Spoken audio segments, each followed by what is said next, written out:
तुझ्या मनात अशी कुठली गोष्ट आहे का जी तुला तुझ्या फ्युचर पार्टनर मध्ये हवी आहे?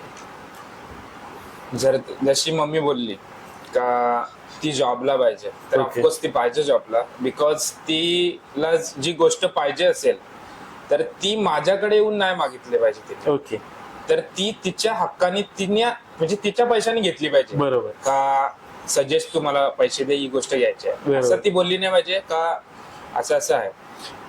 तर तेव्हा तिचा म्हणजे आन्सर असा आला पाहिजे, मला ही गोष्ट पाहिजे, मी घेते. म्हणजे विचारला पाहिजे असं नाही. थोडासा बरोबर बरोबर बट बरोबर. तिच्या पैशाने तिने घेतली पाहिजे. म्हणून ती एक मम्मी बोलली जशी जॉबला पाहिजे, म्हणजे एक सेल्फ इंडिपेंडन्स पाहिजे. Okay okay. आणि घरात सर्वांना मिळून मिसळून पाहिजे, ऑफकोर्स पाहिजे. जसं तू आहेस. हो, जसं मी आहे. मी म्हणजे आता सर्व आपली मम्मी आहे, सल्लो आहे, पप्पा आहे, आई आहे. मी नाही, आईकडं म्हणजे जास्त तिने बघितलं पाहिजे. कारण की तिचं आता वय होत आलंय, काम वगैरे तिला जास्त तिला